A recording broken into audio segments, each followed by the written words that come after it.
Ninguém é tão sábio que não necessite aprender mais, nem tão completo que possa dispensar outros contributos para o seu crescimento íntimo. Portanto, aprende mais, estando receptivo a novas contribuições. Nós somos o canal 48.hf, a TV Sol de Indaiatuba, um canal de televisão aberto, digital, gratuito, e somos a única emissora autorizada a funcionar na cidade pelo Ministério das Comunicações do Governo Federal. Estamos presentes em todas as mídias sociais, Facebook, Instagram e YouTube.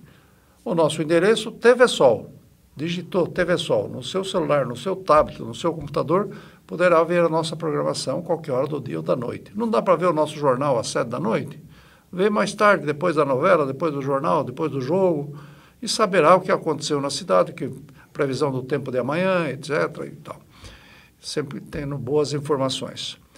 Além do mais, nos apresentamos, especialmente a bancada do Papo Sol, todos os dias da semana, no canal 8, o canal comunitário da cidade, da Operadora Claro. Operadora Claro, que evidentemente é um canal pago, não é um canal gratuito, um canal a cabo. E nesta oportunidade, nós trazemos uma visita que veio lá de Goiás. Eu não sei se ele é cantor, o que ele faz, porque quem veio de Goiás, o pessoal fala, é alguma dupla sertaneja, mas vamos ver se é. Mas é alguém que cuida do futuro, que cuida de criança, que dá atenção às crianças, aqueles que serão o nosso futuro, que é o Cleomar Sérgio Pires Alves. Doutor Cleomar, seja bem-vindo aqui à bancada do Papo Sol. O senhor cuida do futuro? Boa tarde, Toninho. Prazer estar aqui com você. Obrigado. Tentamos fazer o melhor, cuidar do futuro das nossas crianças. Então, você lá atrás não queria ser cantor sertanejo também? Não, nunca tive esse dom. Apesar de ser de Goiás, nem jogador de futebol, nunca tive esse dom. Porque você era do meio do mato, lá do interior de Goiás, né? Sim, do meio uma cidade do mato, pequena. Cidade pequena. Qual é a sua cidade lá? Cidade de Mineiros. Mineiros. Eu passei minha primeira infância na cidade de Ponte Branca, no Mato Grosso. Depois me mudei para Mineiros. O papai fazia o quê? Meu pai era trabalhador rural. Trabalha na roça. Trabalha na roça. Você fugiu da roça. Eu fugi da roça. Vida dura. Quando alcancei a idade, preciso ir para a roça, falei, não, prefiro estudar. Mineiros é hoje uma cidade de que população?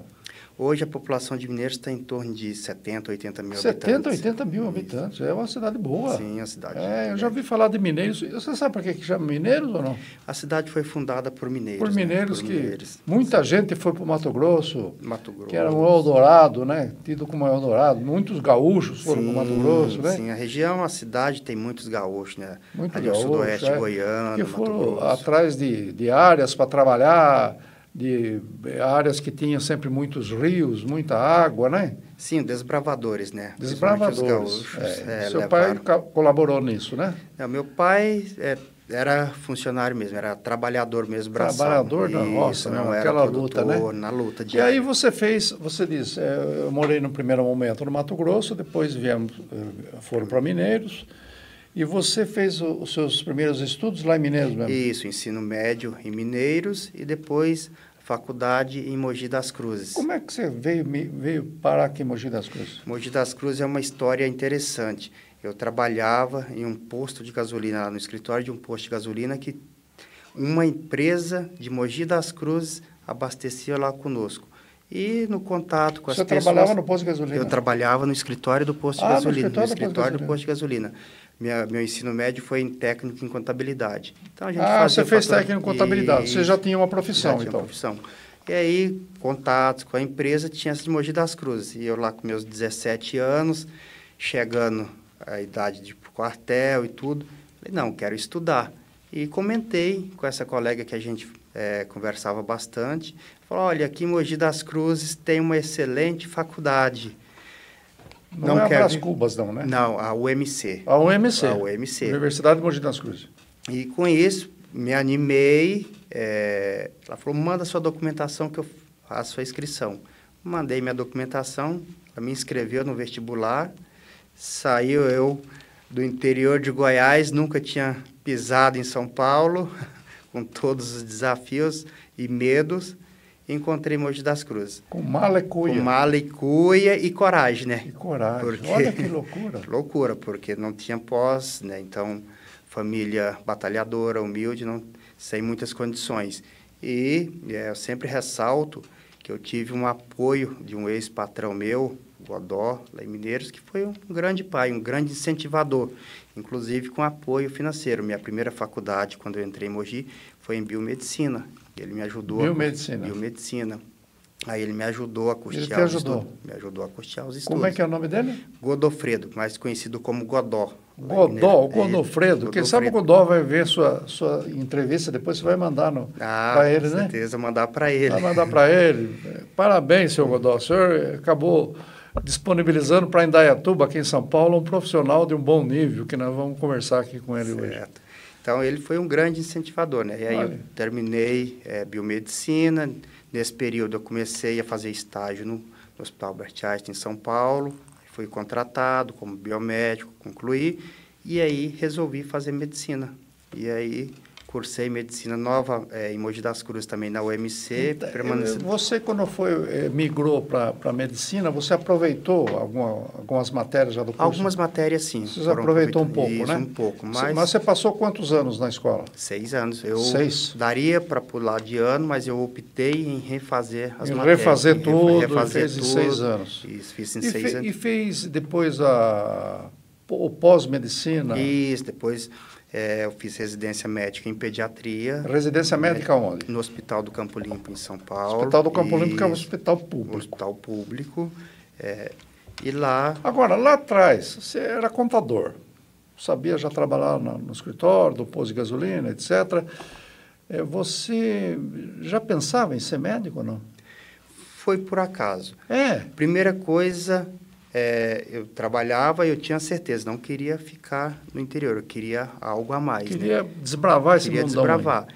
Então, aí me interessei pela área de saúde, porque tinha alguns conhecidos na cidade, médicos, tudo. E o médico, querendo ou não, na sociedade tem um papel relevante. Porém, naquele primeiro momento, eu tinha consciência que eu não conseguia... entrar numa faculdade de medicina. Fácil, porque é um curso que custa muito caro. Muito caro. Eu não tinha condições. Então, eu optei em escalonar. Primeiro, biomedicina. Comecei a trabalhar com o dinheiro que eu ganhei na biomedicina. Eu consegui sustentar a escola. O Godó ajudou um pouco. Ajudou um pouco. Então, e aí eu consegui me formar em medicina. E aí, esse hospital em Campo Limpo era um hospital público? Isso, Campo Limpo. Era a Prefeitura de São Paulo? É da Prefeitura de São Paulo. Pela Prefeitura de São Paulo, um dos... E vira para lá, vira para cá? Como é que você chegou aqui em Indaiatuba? Aqui em Indaiatuba foi também uma outra surpresa, né? Minha esposa, ela é do interior de São Paulo, em Tupã, na época nós morávamos lá, tinha aproximadamente 1 ano, aí ela resolveu me fazer uma surpresa. No mês de fevereiro de 2019, ela fala, entrei em medicina. Eu, como assim entrou em medicina? Sim, aonde é? Em Indaiatuba. Falei, aonde é Indaiatuba? Pelo amor de Deus. Vamos Fica lá. Fica na praia? Você vai perto de Ubatuba? Aí, viemos. Quando ela me deu a notícia, ela já tinha feito a matrícula, já tinha olhado o apartamento, olhado tudo. Então, estamos indo. E foi uma surpresa. Eu falei, tá bom. Então, fique um tempo e vamos transferir para São Paulo, porque mesmo morando em Tupã, eu tinha um vínculo ainda empregatício em São Paulo, falei, fica-se 6 meses e você transfere, vamos tentar transferir para uma faculdade de São Paulo. E esse foi o combinado. E aí ela entrou, vamos esperar terminar o ano. Terminou o ano de 2019, veio a pandemia, fechou tudo, aí mudamos os planos. E aí, optamos por ficar em Indaiatuba. Eu continuei... Continuou trabalhando em São Paulo? Continuei trabalhando em São Paulo. Continuou trabalhando na área pública? Você não tinha consultório até lá? Não, tudo na área pública. Eu tinha um vínculo, meu vínculo com a Einstein se manteve, né? Então, esse período todo, desde biomédico, desde... Você tinha uma ligação com a Einstein? Com a Einstein, então... Lá no Morumbi? Isso, no Morumbi. Aí, o vínculo se manteve, fiquei no Campo Limpo. E aí, o ano passado, eu me desliguei de tudo lá e me dediquei aqui em Indaiatuba agora. Doutor Cleomar, a medicina é uma espécie de sacerdócio? Então, a medicina É um sacerdócio, mas hoje é até difícil falar um pouco, porque muitos colegas que chegam visam status, dinheiro, aquela carreira. Então, está mesclado. Tem então, um pouco de estrelismo também. Então, está mudando um pouco, mas, assim, você precisa ter mas o dom. Precisa ter o dom. É bom cuidar de pessoas. É bom cuidar. A recompensa, na minha área, crianças, não tem nada melhor que, às vezes, você pega uma criança enferma, depois de 2, 3 dias você recupera, ela abre aquele sorriso, isso não tem preço. Quer dizer, cuidar dos outros é bom, cuidar de criança, então... É melhor ainda. É uma glória. É uma glória. É uma coisa bacana. Sou suspeito para falar. Uma coisa elevada. Sou suspeito para falar. Eu né? amo o que eu faço. E foi assim, a pediatria foi também das grandes surpresas, porque quando eu entrei na faculdade de medicina, a ideia era fazer radiologia, porque como biomédico eu já trabalhava na área e depois... Já achava bacana, a radiologia é uma coisa importante, tudo, e foi uma transformação. Então, a pediatria, cuidar de crianças... É muito legal. É muito legal. Nós fizemos uma apresentação do Dr. Cleomar Sérgio Pires Alves, esse neuropediatra. E já sabemos da história dele, da história bacana de vida dele, da luta para chegar onde chegou. E em Indaiatuba que ganhou mais um profissional de um bom nível. No segundo tempo nós vamos falar o que ele faz aqui em Indaiatuba, como é que ele pratica o exercício da sua atividade, como é que ele vê esse mundo da medicina. Até já. Você está assistindo o programa Papo Sol com José Carlos Tonin.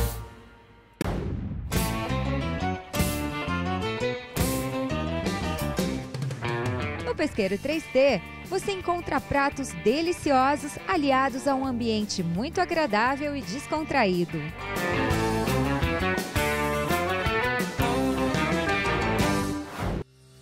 Olá pessoal, eu sou Maurício Baroni, presidente do consórcio Consimares, consórcio da região metropolitana de Campinas, que ajuda os municípios a fazerem a gestão, manejo e destinação correta dos resíduos sólidos. Você sabia que pelo menos 30% de todo o lixo que produzimos e vão para os aterros sanitários poderiam ser reaproveitados, mas apenas 3% desse total são reciclados? É preciso a união urgente do poder público, empresas, entidades e da população. O Consimares convida você a fazer a sua parte, com essa atitude simples no seu dia a dia. Comece a separar do lixo orgânico, garrafas plásticas, latinhas de alumínio, vidro, papel. Depois leve esses materiais a um ecoponto da sua cidade ou cooperativa de reciclagem. Com essa atitude simples, você garante a destinação correta dos resíduos, ajuda a proteger o meio ambiente, gerar emprego e renda para os catadores. Vem com a gente, faça parte dessa união inteligente no descarte de resíduos.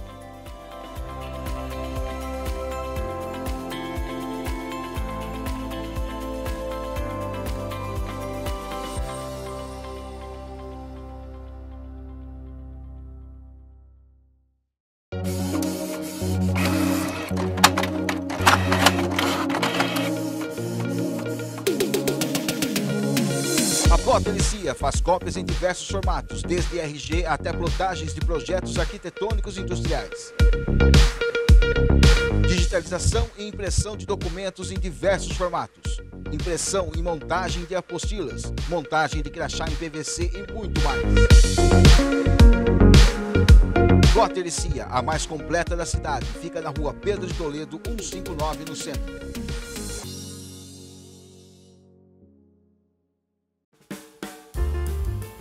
Voltamos com o programa Papo Sol, com José Carlos Tonin. Mas, Cleomar, hoje você está instalado aqui na cidade, a esposa está terminando a medicina aqui na Unimax, né? Isso. E ela vai fazer o quê? Ela já pensa? Então, é outra briga. Ela quer fazer ginecologia e obstetrícia. E eu estou tentando... Trazê-la para o seu lado. Para o meu lado. Para o seu time. Venha me auxiliar. Mas é uma briga é quase que impossível de vencer. Ela gosta, então provavelmente ela vai fazer ginecologia e obstetrícia. Que é uma atividade muito importante, muito bacana, e que muitas senhoras preferem até uma médica, né, para cuidar desse aspecto e ela tem da jeito, maternidade, ela gosta, né? Ela gosta. Ela então, gosta ela disso, gosta. que legal. A gente insiste. Agora, você quando veio para cá, você ainda tinha ligação com São Paulo, com Einstein, com Campo Limpo e tal. E aí você abriu um consultório do nada? Sim. Primeiro eu fiz um estudo de mercado. Antes de abrir o consultório, um pouco mais atrás, eu resolvi me especializar na parte da neuropediatria. Aí, com essa demanda crescente das crianças com autismo, os transtornos do neurodesenvolvimento, então eu fui me especializando nessa área. Essa especialidade aconteceu onde? Eu fiz, tenho a pós-graduação, foi na Faculdade IPMED de São Paulo. Faculdade? Tá? IPMED, que hoje mudou de nome, acho que é o Grupo AFIA, comprou. Tá? Aí fiz estágio, continuei atuando no Hospital do Campo Limpo, com as crianças com transtorno e outras patologias, né, neurológicas, a demanda atual. E consultório, eu fiz uma qualificação, uma especialização com o Dr. Tiago Castro, de Foz do Iguaçu, que ele é um pediatra especializado em autismo, e trabalha com essas crianças. Então, você se especializou nisso? Isso, me especializei nisso. Começou o consultório devagar aqui? Isso, aí comecei o consultório, abri, eu falei... Seu consultório aqui tem quanto tempo? Meu consultório, eu inaugurei ele em setembro do ano passado. Setembro do ano passado. Já se desligou totalmente de São Paulo? Já me desliguei totalmente de São Paulo. Tal a demanda, sim. Tal a demanda, e assim, você tem uma clientela, então, já interessante. Já interessante. O feedback dos meus pacientes, dos pais, é muito positivo. Atende particular ou atende algum convênio? Não, só particular. Só particular? Só particular. Olha que beleza. Hoje, trabalhar com convênio é um pouco complicado. Não é fácil, não é fácil. É verdade. Doutor, mas a gente está falando em autismo, nós temos uma série de entidades na cidade que cuidam, que ajudam as famílias na questão do autismo. Eu mesmo estou desde a fundação da Somos do Bem, que tem quase 50 anos, e temos o Sirva, temos uma série de entidades, uma série de lugares muito aconchegantes na cidade que recebe as crianças autistas. Parece-me que esse número do autismo já atinge mais ou menos 30 crianças cada 1.000 nascidos. É mais ou menos por aí? Hoje a proporção, os últimos dados, é uma para cada 36. Uma criança para cada 36 crianças, tem algum transtorno do autismo.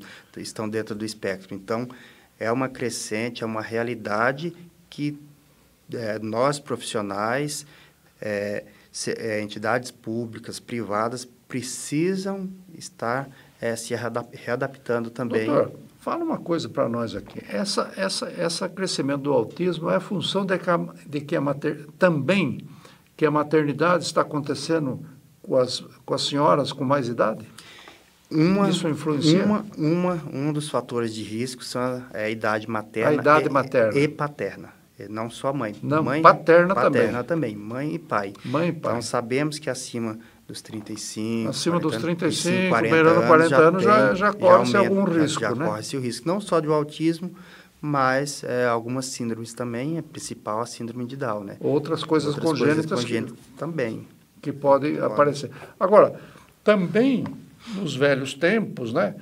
O autismo, vamos dizer, não tinha muita estatística, porque nem sabia direito o que era. Então, muita gente não entrava na estatística, que hoje é uma coisa mais aprimorada, né? Hoje os exames técnicos todos. Sim, hoje nós temos protocolos, critérios de diagnóstico. Então, hoje você consegue fazer esse diagnóstico. Eu sempre falo, na época da minha residência, pouco se ouvia falar em autismo. Então, não tinha isso. Nas residências médicas, os colegas médicos hoje, eles estão também se aprofundando, conhecendo mais o autismo, porque na nossa época de residência não tinha, pouco se falava. E como hoje, o senhor mencionou bem, esse número crescente. Hoje também, os nossos diagnósticos aumentaram também, porque temos essas possibilidades, né, esses critérios bem definidos. Equipamentos melhores. E fechamos o diagnóstico com Agora, o segurança. diagnóstico do autismo dá para acontecer antes do nascimento, quer dizer, na gestação? Não. Não, né? Ele é um transtorno do neurodesenvolvimento. Então, são alterações comportamentais. Então, é no desenvolvimento da criança. No desenvolvimento que isso aparece. Isso aparece. Então, pré-natal, você não consegue... Não consegue detectar nada. Não consegue. E mesmo porque o diagnóstico... E a partir de que idade já começa a se desconfiar? Quais são os sintomas? É interessante orientar as famílias. A partir de que idade as crianças e que comportamento elas têm que sinaliza qualquer coisa na questão do autismo? Hoje, desde o nascimento, nós já conseguimos observar alguns sinais. Por exemplo, aquela criança, aquele bebê, aquele de 2, 3 meses lá, que a mãe está amamentando, ele não fixa o olhar, é aquela criança distante, com 6 meses. Não sorri. Ele não tem aquele sorriso social, não tem aquela interação. Então, conseguimos já fazer um rastreamento desde os primeiros meses. Diagnóstico, apesar de ter uma recomendação agora do Ministério da Saúde, só a partir dos 3 anos, mas nós conseguimos fechar um diagnóstico com segurança com criança com 12 meses, 1 ano e meio, 2. Com 12 meses já dá. A gente consegue, porque o diagnóstico ele não depende de um exame, o diagnóstico é clínico. Então, nós temos o DSM-5, onde tem todos os critérios. A criança preencheu os critérios, ela tem o diagnóstico firmado. Uma criança com 12 meses, com tendência de autismo, ou mais ou menos, porque tem uma gradação, Sim, né? Tem os níveis de suporte. Nível de suporte, que é chamado? Isso, nível de suporte. O que é isso? É o que essa criança vai precisar de suporte. É uma criança que precisa de 12 meses. Ela precisa do quê? Qual o suporte da mãe? Ela não se alimenta. É aquela criança que é restrita a tudo, ela não dorme bem. Ela não pega uma colherzinha, não consegue. nada. Ela tem prejuízos significativos no desenvolvimento dela. Então, aquela rotina básica dela, o esperado para aquela idade, ela não tem. Então, ela precisa de suporte. Uma criança maior, por exemplo, uma criança de 3, 4 anos, uma criança que não fala, aquela criança que não se comunica, aquela criança que não consegue se alimentar. A partir de que idade uma criança já começa a falar? Olha, o esperado uma criança com 18 meses... Um ano e meio, ela já ter um vocabulário, algumas palavras mais claras. Passou-se de 2 anos, a criança não fala, 2 anos, não fala, você tem que investigar. Tem que investigar um pouco mais. Isso. Antigamente tinha-se os colegas, tinha lá o famoso... Toda criança tem o seu tempo. Hoje nós não podemos mais permitir isso. Tem o seu tempo, mas há limites, né? Há limites. Então, hoje os marcos são muito bem definidos. Então, chegou naquela idade, 2 anos, ela tem que atingir aqueles marcos. Agora, uma criança que logo com 12 meses começa a receber atenção de um clínico como você, que é especializado, ela pode praticamente no futuro ter uma vida normal? Sim, é isso a nossa luta. Esse é o objetivo, Esse é o objetivo. A intervenção precoce. Então, quanto antes você iniciar as intervenções com uma fono, com uma TO, mais essa criança vai se desenvolver com a psicóloga. Então, a intervenção é precoce. Eu sempre reforço com as mães. Às vezes a mãe chega com aquela preocupação, uma ansiedade. Ah, meu filho tem autismo? Não tem. Mãe, ela tem, às vezes eu consigo ver ali só um atraso na fala. Hoje ela tem um atraso na fala, então ela precisa de uma intervenção, ela precisa de uma terapia, de uma fono para iniciar. O diagnóstico é um número, é um CID. Não vai fazer a diferença com o diagnóstico ou sem o diagnóstico. Você tem que intervir no prejuízo da criança, no que ela está precisando naquele momento. Ah, ela vai conseguir ser um médico, um advogado, um engenheiro. Por isso que nós estamos fazendo a intervenção precoce para ela ter as mesmas oportunidades, uma vida mais normal possível. E conseguir ter as mesmas habilidades. Então, quanto antes a intervenção, melhor a evolução da criança. Perfeito. O seu consultório é recente? Tem mais algum profissional no seu escritório? Algum... Sim, temos mais 2 colegas lá, a doutora Mais 2 colegas médicas também? Médicas, doutora Mariana, pneumopediatra, e a doutora Fabiane, que é pediatra geral. Então, as 2 atendem conosco lá no consultório. Pneumopediatra, faz o quê? Cuida da parte respiratória, as patologias pulmonares, cuida da asma, bronquite, os bebês chiadores, uma intolerância. Perfeito. Pós-pandemia, o que mudou nos tratamentos, nos protocolos em cima da questão do autismo? Pós-pandemia, a pandemia foi um grande divisor de águas, né? O pós-pandemia foi a explosão de diagnósticos, né, de procura. Então, assim, essa alta demanda por profissionais, porque no tratamento, na intervenção das crianças com autismo, é muito importante a equipe multiprofissional. O TO, o fono, o psicólogo, o psicopedagogo, o fisioterapeuta. Então, tínhamos um número reduzido desses profissionais capacitados. Então, aí foi a explosão, a corrida atrás de qualificar, desses profissionais se qualificarem, clínicas especializadas. Então, o grande boom pós-pandemia, o aumento do número de casos diagnosticados e essa alta demanda nas terapias. Tanto aqui hoje, tanto no privado ou público, tem fila de espera para iniciar as terapias. Mesmo um convênio, uma operadora autorizando, a clínica não tem espaço. No serviço público, a mesma coisa. O número é muito grande, então as instituições não estão preparadas para atender essa demanda. Neste momento, há um grande debate em cima dos planos de saúde que estão cortando as famílias que têm demandas que o plano de saúde alega que não tem como suportar, né? Está na hora de uma reestruturação nesse esquema da seguridade Sim, não só da seguridade, né? Eu acho que o nosso modelo de saúde precisa de uma reestruturação. Eu coloco isso para os meus pacientes que vão lá também, para os pais. A operadora é uma empresa. A empresa, ela só pode gastar o que ela fatura e ter algum lucro, ter algum lucro.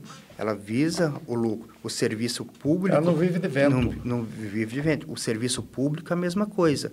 O prefeito, ele tem o teto de gasto com ele.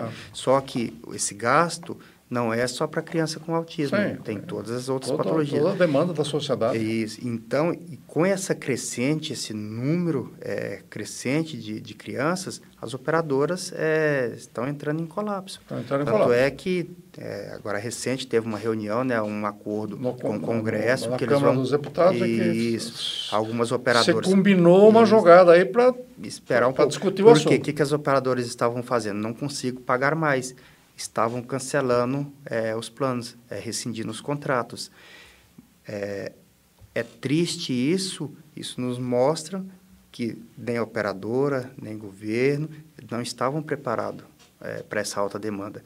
Então, vamos aguardar, esperamos que seja logo, né, essa reestruturação, esse acordo entre os políticos, esse novo entendimento, dizer, né? Essa nova combinação. Sim, porque o fato é verídico. A conta hoje não fecha. Não fecha. E não existe almoço de graça. E não existe almoço de graça. Doutor, você teve alguma interface com entidades já da cidade que cuidam do autismo?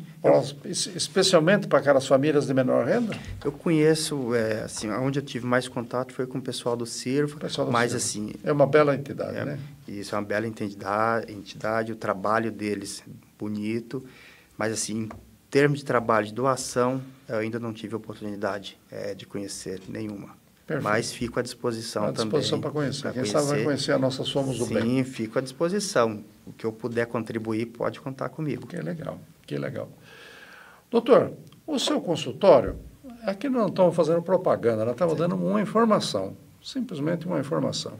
Onde que fica o seu consultório? Meu consultório é no edifício Torre Medical. Torre Medical. Ali onde ficam os cartórios, onde fica o Poupatempo, onde fica o INSS, nesse prédio aqui, vizinho do Parque Ecológico. Isso, na Rua das Orquídeas. Na Rua das Orquídeas. Isso, 667. Fica lá na Torre Medical E qual é o seu endereço eletrônico? É Dr.Cleomar.Sérgio. Dr.Cleomar.Sérgio. Isso. Me sigam no Instagram. Pode seguir no Instagram, tem a página no Instagram, tem a página no Instagram. Lá eu deixo algumas dicas para as famílias, principalmente do autismo, algumas orientações. E tem uma caixinha de perguntas lá também. Muitas mães com dúvidas, elas pode questionar, pode perguntar, pode interpelar, para tirar uma dúvida. Tirar uma dúvida que a gente sempre está respondendo. Às vezes posso demorar um dia, 2, mas eu respondo. Perfeito. A área médica certamente está pronta para atender esse Brasilzão que vem aí com tantas necessidades? É uma pergunta um pouco... Se depender do Dr. Cleomar, tudo bem? Se depender do Dr. Cleomar, sim. E da futura doutora? Da doutora Juliana também. Doutora Juliana, um abraço para a Juliana. Lá eu posso garantir. Então, mas hoje no Brasil nós temos um problema sério, que é a abertura indiscriminada dos cursos de medicina. E sabemos que em muitas cidades abre-se a faculdade. E medicina não é um curso de bancada. Medicina você precisa de prática, você precisa de vivência, de hospital. Estrada, precisa de hospital. A medicina não é uma ciência... É um adestramento. Não é uma ciência exata. Não é ciência você exata. Estuda uma pneumonia ali, vai tratar com antibiótico e está resolvido. Não é bem assim. Cada paciente tem a sua história, tem a sua evolução. Então, medicina é estrada, é prática. Não é um curso de bancada. E isso nos preocupa muito, essa abertura indiscriminada dos cursos de medicina. Doutor, nós precisamos ir para o final do programa. Olha para aquela câmera do meio e deixa uma mensagem final para Indaiatuba. Uma mensagem final para Indaiatuba, para as mães, principalmente as mães de crianças dentro do transtorno. Estou à disposição, tá? Contem comigo, com o meu trabalho. E juntos vamos conseguir não vencer, mas melhorar a qualidade das vidas das nossas crianças. Esse foi o Cleomar Sérgio Pires Alves, o Dr. Cleomar Sérgio, neuropediatra dedicado, que veio lá do meio do Mato Grosso, depois foi para Mineiros, em Goiás, fez um curso médio, já arrumou uma especialidade, virou contabilista, trabalhava como contador na área administrativa de um posto de gasolina, mas queria vir para a cidade grande, sonhava alto. E os tempos fizeram com que ele acabasse vindo estudar aqui em São Paulo, em Mogi das Cruzes, teve a oportunidade de trabalhar na área pública da capital de São Paulo, se especializou em pediatria, cuida dos pequenos, cuida do nosso futuro, daqueles que virão amanhã nos suceder, e se especializou especialmente em neuropediatria.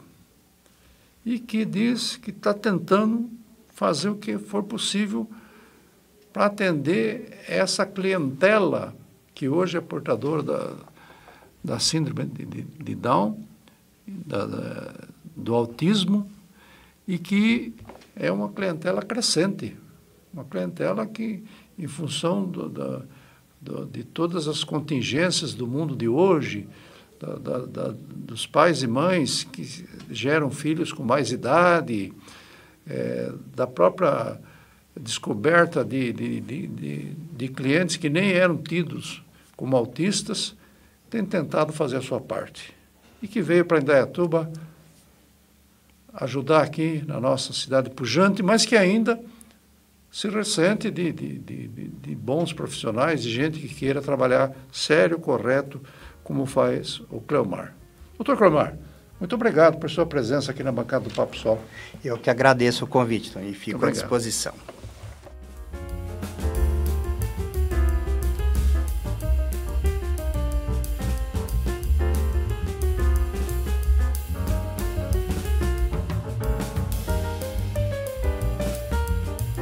Chegamos ao fim de mais um programa Papo Sol, apresentado por José Carlos Toninho.